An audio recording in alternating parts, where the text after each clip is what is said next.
Recuerdo cuando era niño y se llegaba el día de mi cumpleaños. Cada regalo que recibí lo tomé como mío. Rompí el papel y lo que había allá adentro me pertenecía y yo lo aprovechaba. A veces eran carritos o soldaditos, cualquier cosa. Pero yo nunca recibí un regalo y luego me iba a la cocina a ayudar a mi mamá y luego trataba de portarme bien para entonces ser merecedor de ese regalo. De ningún modo.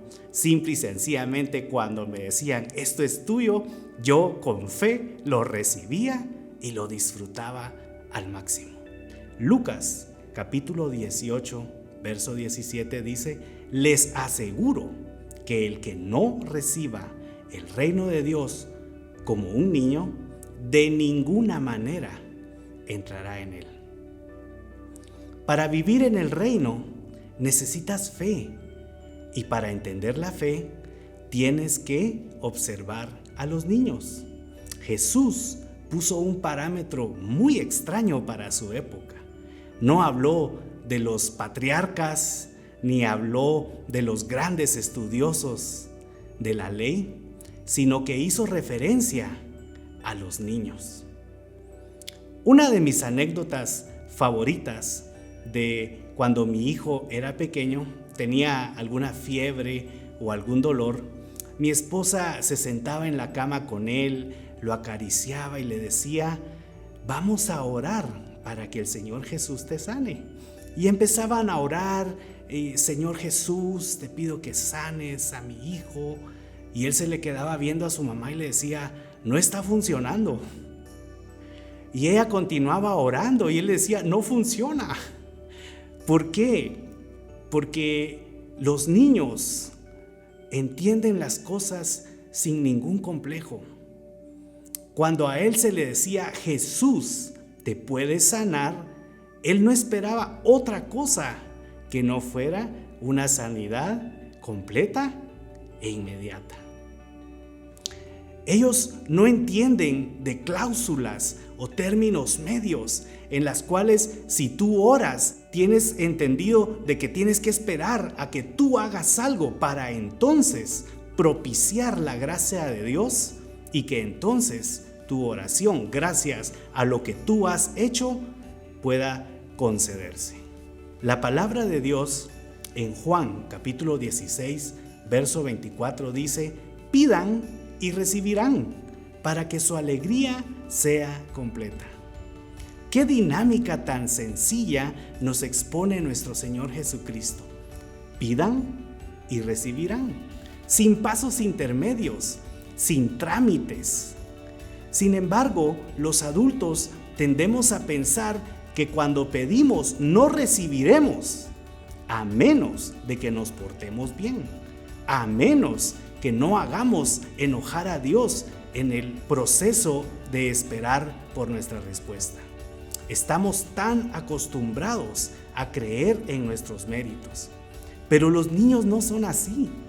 Tú puedes haber regañado a un niño diciéndole que se portó mal, pero inmediatamente le dices: mira, te voy a comprar un helado. El niño no duda que le vas a dar un helado. No se pone a pensar: me he portado mal, creo que no lo merezco. Seguramente el enojo de mi papá durará por semanas, así que lo mejor será que durante este tiempo yo no le pida nada para entonces, cuando ya se le vaya pasando el enojo o mi falta se vaya borrando, entonces él tendrá la gracia de darme algo o de regalarme algo. No es esta la forma en la que el cerebro de un niño procesa las cosas. Nosotros, los adultos, podemos acostumbrarnos a creer que somos merecedores de las cosas. Estamos acostumbrados al mérito.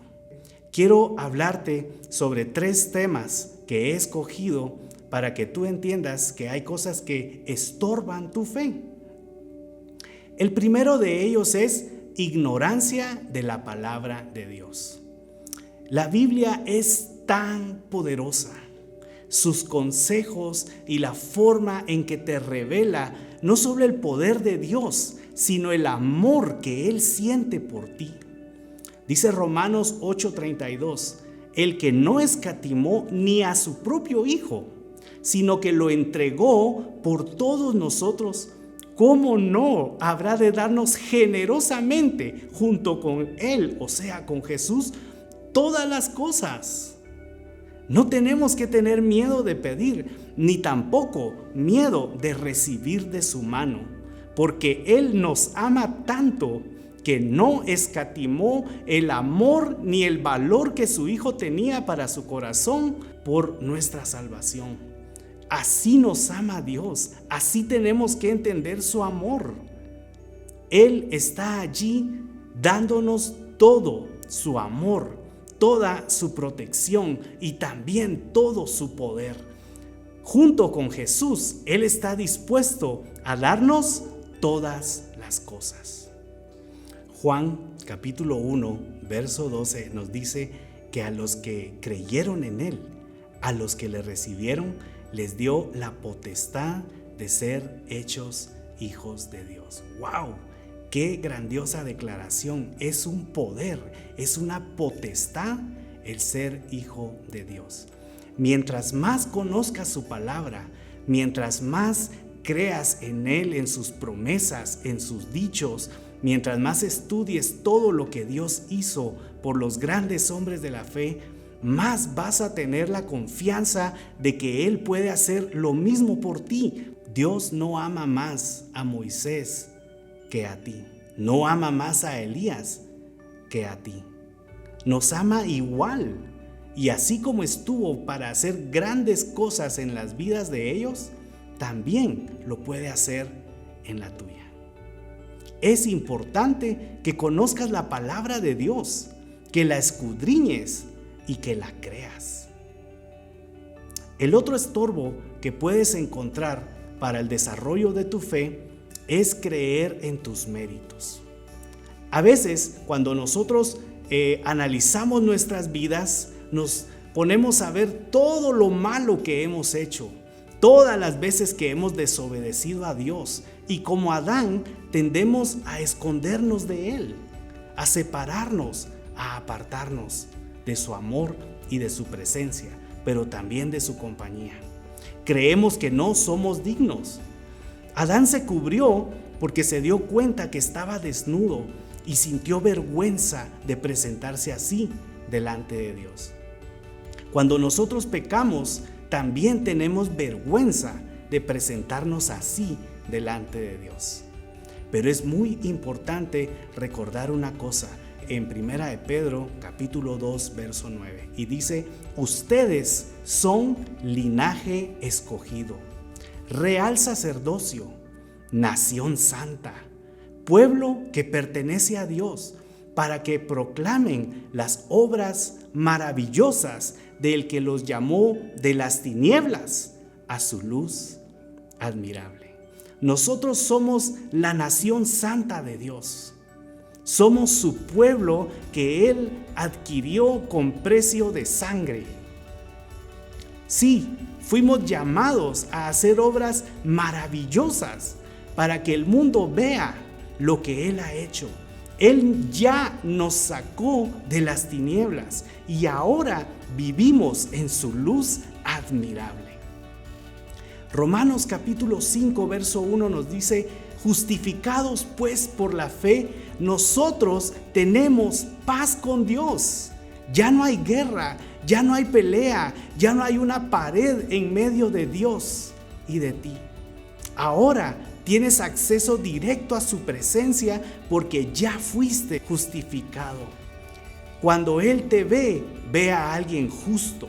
Él no te ve como un pecador porque Él sabe que Él ya te sacó de allí. Él sabe que te lavó con su sangre. Él ve amor cuando te ve a ti. El regalo ya está dado, es tuyo. Pero a veces insistimos en querer ser merecedores de su gracia, cuando esa gracia ya fue dada. Queremos ser merecedores de su amor, pero ese amor ya fue dado. Desde antes de la fundación del mundo, Él te amó. Él te quiso para Él. Eres su posesión. Eres de Dios. El tercer estorbo para tu fe es dudar del poder de Dios. Segunda Corintios capítulo 9, verso 8 nos dice: y Dios puede hacer que toda gracia abunde para ustedes, de manera que siempre, en toda circunstancia, tengan todo lo necesario, y que toda buena obra abunde en ustedes. Cuenta la palabra de Dios que los discípulos despertaron agitadamente al Señor Jesús y le dicen: Señor, sálvanos porque perecemos. Ellos sentían que se iban a morir porque había una gran tempestad y la tormenta azotaba las olas y el barco estaba quizás a punto de quebrarse o de volcar. Y la reacción de Jesús es histórica. Él les contestó: ¿por qué tienen miedo, hombres de poca fe? Esa no era la respuesta que los discípulos esperaban. No era la reacción que quizás tú y yo hubiéramos esperado. Quizás nos imaginamos a Jesús levantándose exaltado, diciendo: es cierto, y hacer una oración para que el Padre interviniera. Pero no, Él se levanta con una pregunta: ¿por qué tienen miedo? Ustedes tienen poca fe. La palabra del Señor nos cuenta que entonces Jesús se levantó y reprendió a los vientos y al mar, y sobrevino una gran calma. Los hombres se maravillaron y se volteaban y decían entre ellos: ¿quién es este que aún los vientos y el mar lo obedecen?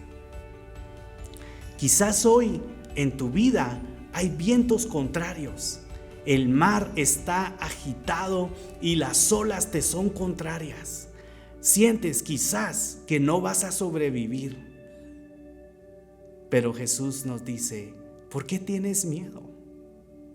Hoy es tiempo de confiar en el poder de Dios. Quizás los vientos hoy para ti son las deudas o un problema familiar.